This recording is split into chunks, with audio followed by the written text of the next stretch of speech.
कोई शक्ति आती है और बंजारी माता बताती है। तो पहले तो बेटा 1 साल उतार दो ये।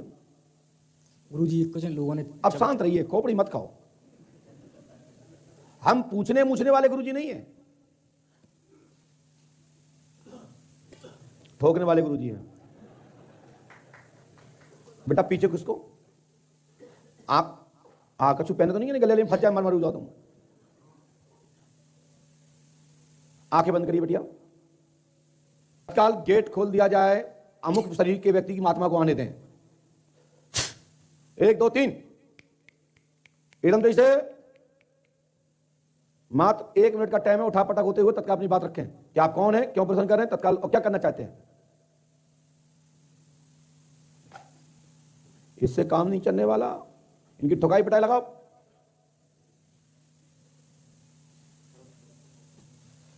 इतने नहीं होते होते माता हो तो मुझे क्या कुमारी। हाँ एकदम तेजी से संपूर्ण दरबार में आवाज घोषणा होना चाहिए कि कोई शक्ति पधारी है, और इसकी पिटाई भी ना लगा करके इसको तेज गति से इसकी आवाज निकलने दें, क्योंकि ये बंजारे वाली है। अच्छा अब का खिलवाएंगे, इनको हटा दिया जाए, ले जाओ वापस।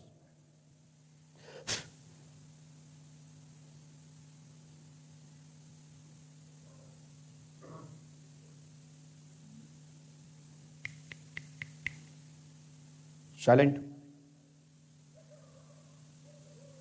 अच्छा इसका गला खोल दिया जाए,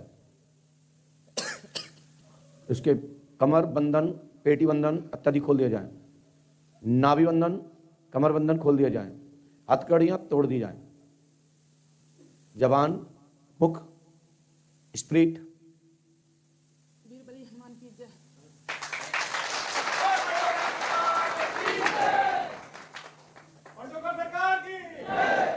पुनः इस शक्ति को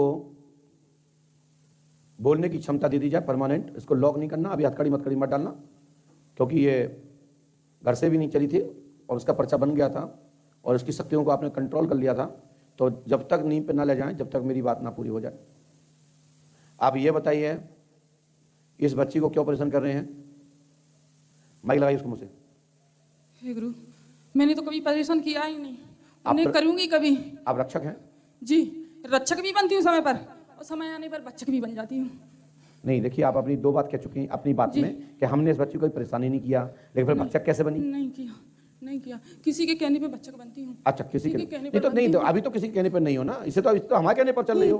तो आपने 2 बातें क्यों कर रहे हो? गुरुजी हूँ, किसी ने इसकी इज्जत का सवाल किया है, किसी ने इसको बांधा है, किसी ने इसकी इज्जत से खिला है। ये मैं नहीं चाहती, मैं इसकी इज्जत वापस लाना चाहती हूँ, इसका मान सम्मान बढ़ाना चाहती हूँ। जब मुझे गद्दी चैन देना, तो जब ही मैं गद्दी चलाऊंगी। अच्छा आप गद्दी चलाने के लिए तैयार हैं? मगर ऐसे नहीं, मेरा भाई मेरे साथ है, मेरी बहन मेरे साथ है, मेरे बंजारा मेरे साथ है, मैं अकेली नहीं गुरुजी, मैं अकेली नहीं, मैं गद्दी नहीं ले सकती, इस तरह नहीं ले सकती। मुझे इसका मान सम्मान चाहिए, इस बेटी का मान सम्मान चाहिए। देखिए आप 2 बातें नहीं करो, एक बात करो, मैं आपका सवाल का जवाब दूं, ये नहीं चलेगा। तत्काल इसको बाहर मत निकलने देना, सभी लॉक मार दो गेटों पर। वार्तालाप जारी रखें। जी हाँ, मैं आपसे ये कहना चाहता हूँ, अभी आपने कहा कि मैं इनकी रक्षक हूँ, भिक्षक नहीं हूँ। 2 बात क्यों? क्योंकि इस समय तो मेरे सानिध्य में हो, और जब मेरे सानिध्य में हो और मेरे सानिध्य में 2 बातें बोलोगे तो फिर हम में और उसमें क्या बचा, जिसको आप दूर कराना चाहते हैं, जिससे आप इज्जत की बात कर रहे हैं। हमसे तो मदद मांगिए ना, इसलिए बात पर कंट्रोल कीजिए। इसके लिए सॉरी बोलिए, कान पकड़िए, चाहे तो बंजारी काल का बन जाओ, चाहे कौन काल का बन जाओ, मार मार के भूत बना दूंगा। दूसरा पॉइंट, इस बेटी की इज्जत, जब तुम्हें इस बेटी की इज्जत प्यारी थी और इस बेटी की रक्षा वापस लाना चाहती हो, तो तुमने इसके साथ गलत होने कैसे दिया और कैसे तुमने इसका गलत काम किया? तो या तो तुम में 2 हैं, तुम 2 रूपों के हैं और 2 मुख हैं आपके, एक से झूठ बोलते हो और एक से सत्य। जो गुरुजी आप कहते हैं वही सत्य है। माइक लगाइए, क्या बोले? क्या कहा आपने? जो आप सोचते हैं वही सत्य है। मैं तो बहुत कुछ सोचता हूँ। जो वही सत्य है गुरुजी। नहीं, हम तो 2 सोचता हूँ। क्या आपके 2 मुख है? नहीं। एक मुख है? एक मुख है? तो बोल कैसे रहे हो? छर छंद दिखाने की आवश्यकता नहीं है। पहले तो ये बताइए, आप 2 मुख से हो कि 1 मुख से? ये नहीं चलेगा, आप कोई तुम्हारा गला बंद नहीं करेगा, किसी की ताकत नहीं है। अब तो तुम बोलोगे, बराबर बोलोगे, संवाद पूरा चलेगा आपसे। वैसे तो मैं भूतों को बढ़ावा देता नहीं, और भूतों को नकारता भी नहीं कि भूत बाधा नहीं होती है, लेकिन तुम मेरे पास फंसे हो तो मैं जाने भी नहीं दूंगा जब तक मेरा प्रश्न का उत्तर पूरा नहीं होगा। मैंने प्रश्न आपसे किया था, उत्तर आपने दिया, यदि तुमने प्रश्न किया होता तो मैं उत्तर देता। तो आप ये बताइए, बंजारी वाली कालका हो या देवी हो? मतलब मुझसे बोलिए। हाथ उठा, साइलेंट। आपकी चल रही है? तो सुनिए, आप इस बेटी पे आकर गद्दी चलाना चाहते हो? मुझसे बोलिए। नहीं। नहीं। तो फिर आपने गद्दी चलाने का जिक्र कैसे किया? फंस गए। हे भगवान, कह रहे हे भगवान, बंजारी हूं कालिका भगवान को पहचानती है। सुनिए, और जो भगवान को पहचानती है तो भी भूत बनना पड़ा।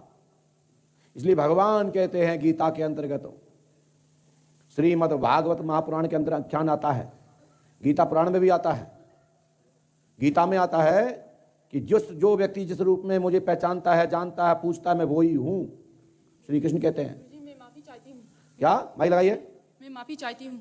मैं काली भी हूँ, मैं बंजारी भी हूँ, मैं बेटी भी हूँ, मैं मैली भी हूँ, मैं सब कुछ हूँ, और जो आप चाहते हैं वो ही हूँ। तो क्या डिफॉल्टर हो? जी जी, बस मेरा इतना कहना है, इस बेटी को मुक्त करा दीजिए। बेटी तो मुक्त है, हमारे पास आ गई, मुक्त हो गई। तुम्हारा इसमें क्या एहसान? तुम्हारा एहसान जब था कि जी हमारे पास नहीं आती और मुक्त करा देते आप। यही मेरा दोष है, हाँ? यही मेरा दोष है। इस बेटी को इस जाल में फंसाया मैंने, इस बेटी को। फिर तुम चूक गए कि तुमने जाल में फंसाया, फिर दूसरा कौन है? मैं माफी चाहती हूँ इस बात की। हाँ? इसलिए कृपया ध्यान दीजिए, आपको मेरे अधीन रहना पड़ेगा और वापस नहीं जाओगे। आपके चरणों की धूल चाटती रहूंगी। चाहती रहोगी तो नहीं जाना चाहती हो? वापस नहीं जाऊंगी, मगर इस बेटी को मुक्त करा दीजिए। जब तुम यहाँ रह जाओ फिर मुक्त तो आपसे, इस बेटी तो आपसे मुक्त हो जाएगी। नहीं, गलती। देखिए, आप फिर पकड़ गए।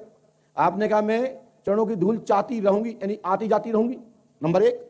दूसरा कि मैं कभी नहीं जाऊंगी, लेके बेटी को मुक्त करा दो। तो क्या बेटी के साथ ही रहना चाहते हो? ऐसा है? अब तुम बहुत हो गया, तुमने मेरे 1 मिनट के हिसाब से बहुत नुकसान कर दिया। माफी चाहते हो? तो बस पहले तो आप बंजारी वाली हो, तो मुझे आपका वो बंजारपना देखना है जो आप बंजारी के दौरान आपके माल गुजार गण जब मार्केट में जाते थे, शहर में जाते थे, वो आप उस रूप में अपना नृत्य दिखाइए। दिखाइए, मुझे कैसे पता पड़े कि आप वो?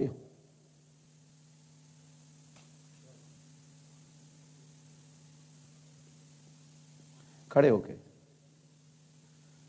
देखिए, आप मेरी शरण में आए हो तो मैं बगैर परीक्षण के तो अपने मिलाएंगे नहीं। पता भी तो होना चाहिए कि तुम्हारे पास क्या पावर है, और तुम उस अदा और मुद्दे से आपकी पहचान होती है या नहीं होती है। जय श्री राम। पीछे को नहीं जाना, इसको बेटी को फेंक मत देना, नहीं मर जाएगी बेचारी। भैया पीछे खड़े हो जाओ, सुआ टेराम। आओ, क्या बात है। ऐसे तो एक क्या है, ये क्या है? हट हट जी, भागा, छोड़ दे, चल हनुमान पंच खड़े में। जय श्री राम। उसमें चलो बैठ जाओ बेटा वहां पे। अब सुनो अपनी राम कहानी, हम सुनाता हूं। पास में आओ। हाँ, बहुत हो गया। धनवंती पति का नाम चरणजीत। क्या नाम है तुम्हारा? तरनजीत। तरनजीत। चरणजीत और तरनजीत में कोई अंतर नहीं है, शब्द का खेल है, चरणजीत और तरणजीत। चलिए, इतना ही नहीं, आपके पिता का नाम अंगद सिंह। हाँ। बोलो हाँ या ना? हाँ। चलिए, आपकी माँ का नाम हसमुखी। हाँ। बोलो हाँ या ना? है। तो तरनजीत को चरणजीत से ओके कर दिया जाए। ओके, ठीक है कि नहीं? क्योंकि मैं बैग तो होता नहीं। आगे आइए। यह कालका खाती बाबा के साथ की है। यह बंजारे वाली देवी वास्तविक देवी है, मिस प्रेंट। मिस प्रेंट में क्या? मिस प्रेंट यह है कि कालका चौमुखी होती है, 4 मुख की होती है, और बंजारे वाली कालका 2 मुख की होती है। एक पर धड़ है और एक धड़ सहित है। तो जब जोगनी बनती है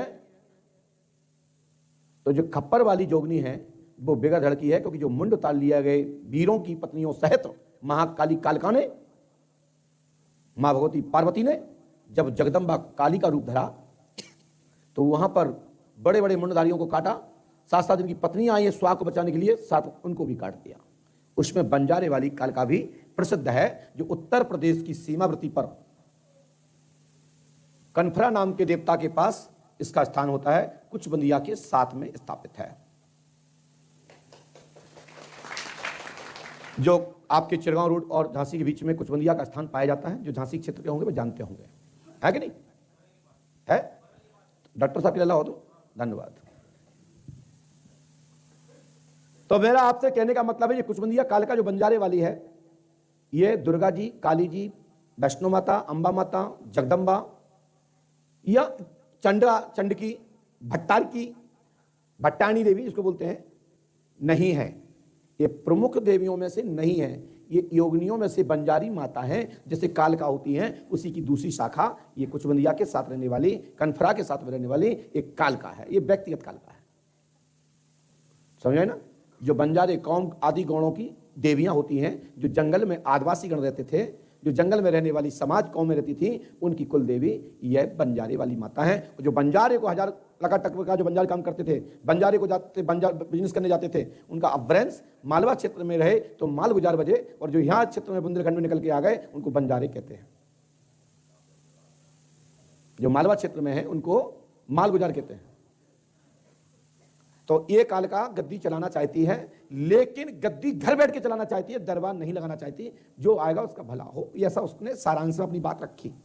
लेकिन मुख बंधन, नाभ बंधन, गर्दन बंधन, सिर बंधन, कमर बंधन, पैर बंधन, हस्त बंधन, मतलब हाथ, बेड़ी, हथकड़ी और गले में फंदा, ये हमारे यहाँ थाने की भाषा है। हथकड़ी डाल दिए जाए, बेड़ियां डाल दिए जाए, ये भूतों में बंधन कहते हैं।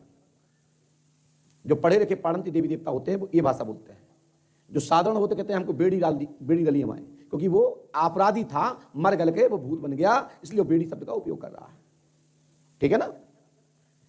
तो यह शक्ति ग्राम करई से खाती बाबा के पुजारी के द्वारा, पंडा के द्वारा आपके यहाँ एक पूजा कराई गई, जिसमें आपने उनकी पूजा भर के फेंक दी और उनको डांट फटकार के बाहर वाले कमरे में, बाहर अपने अपन से अलग उस पंडा को झाड़ फूक करने वाले औजार को तुमने बाहर निकाल दिया। उसने इनका शरीर धड़ बांध दिया, और वो उस पंडा ने, खाती बाबा के पुजारी ने, करई के, उसने इनके साथ में इनकी नाभि पर और गुप्त स्थल पर काला कपड़ा काट दिया। जब से शरीर हथकड़ी बंधन डल गया। ये आपको पता है? पता है। तुम्हें पता है बात का? बोलो हाँ है ना, माइक से बोलिए। हाँ गुरुजी। सही है, गलत तो नहीं कह रहा हूं मैं? धन्यवाद। तो उसने आपको बेहोश करने के लिए, आपका धड़सर शून्य करने के लिए चिन्नी कपड़ा काट दिया, और उसकी धारणा यह थी कि तुम उसकी पत्नी बन जाओ, इनमें लाद दो और मेरे साथ भाग चलो, और तुम मेरे आधीन होकर के दरबार चलाओ, और तुम्हें गद्दी दूं, तुम्हें धन करवाऊं, और तुम्हें मालामाल कर दूं। ऐसी उसकी सोच थी उस पंडे की। और उसने आपकी बंजारी वाली को करेज दे दिया, सेजा दे दिया, और कुछ हम शब्द यहां से नहीं बोल सकते, क्योंकि हमारे यहां कुछ और भी चीजें संज्ञा में है, ये हम नाम नहीं ले सकते अली और बली के विषय के अंतर्गत। जो गंध से गंध, नीच से नीच, वो क्रिया इनके साथ करते हुए इनको ऊपर रक्त प्रवाह कर दिया, और वो रक्त प्रवाह के कारण इनके शरीर बंधन हो गया। आज से छुटकारा किया जाता है। और अब की मैं जो पंडा जी को बुलाओ अपने घर पे, और बुला के कम से कम 10-50 जूते मारो पहले सिर में, और तुम्हारा रोम भी बिगड़ जाए तो मेरे से कहना, नहीं तो ये प्रदूषण फैलाएगा। ये वीडियो भेजो उस तक। ये वीडियो करें, आप क्या करें? बोलो क्या बोलो? मेरा कहना है वो उस तक पहुंचे ये वीडियो। तो शेयर करवाओ। कौन था ये पंडा? घर ही कहा था। क्या नाम था? नाम नहीं जानते होंगे। कौन जाति था? बघेल। कह दो गड़रिया के गड़रिया रहे हो, थोड़ा बहुत होश में आ गए ना, सब डूब जाओ। तुम कौन कास्ट हो? बघेल। तुम गड़रिया हो तो फिर जातिवादी भैया विवाह कर लो। वैसे गड़रिया ऐसा करते नहीं है। गड़रिया एक निर्मल बुद्धि वाला है। इसको बड़े बड़े राजा महाराजा अपने माल खाने की चाबी देते थे पुरानी डब में। भैया ये गड़रिया नाम पे कलंक है तुम्हारे समाज में, इसको टाइट करो। इसने अघोरी बैठा करके इसकी नाभि पर और इसके गुप्त स्थलों पर केंद्रित कर दिए, नींबू काट दिए, काले कपड़े काट दिए हैं, तो आज के बाद ये क्रिया नहीं रहेगी और वो उसकी क्रिया खत्म। मेरी बात समझ में आ रही? हमारी बात से सहमत हो? गलत तो नहीं कहा मैंने? हनुमान जी कृपा करेंगे, लाभ होगा, आशीर्वाद। चलो जाओ, आज के बाद इन पे कोई कालिका नहीं खेल, कोई शरीर भी बंधन नहीं रहे, और ना तुम्हारे घर में आए ना झाड़ फूक कराने, बस पंडों का सरकार का दर्शन करो। और अगली बार जब आओ तो हर अमावस्या पे 5 कन्या के लिए तुम्हें पैसा ना होवे तो घर से खीर बना के ले आओ, यहीं 5 कन्या बुला के जवा दिया करो, ठीक है गुरुजी। बढ़िया चावल की, और होवे तो बढ़िया दूध जलेबी के खिलाओ, और 5-5 रुपया दो, 2-2 रुपया, 5 अमावस्या कर लियो, जीवन पर्यंत तुम्हारे घर में भूत बाधा नहीं आए। ठीक है गुरुजी। और करई वाले की विद्या खत्म, जाओ भागो। और खाती बाती बाबा एक नहीं रहे उनके पास, पंडों का सरकार को नाम सुनते ही खाती बाबा लाखों कोस किलोमीटर भाग जाए। हाँ बेटा बोलो, सपना अब नहीं आए, अब सपना एक ही आए पंडों का सरकार का, सोचा झेलो। चलो भागो, सब भूत समाप्त। ये झाड़ फूक करने वाले और जहां पंडाओं पर क्या है, ये दरबार लगाम लगाता है, मौसल देता है, और आप लोगों को चेतावनी देता है कि ये अंडा पंडन से सावधान रहो, भगवान के दरबार जाओ तो कल्याण हो जाए। आओ राम जी की शरण में, तो भूत करेगा क्या?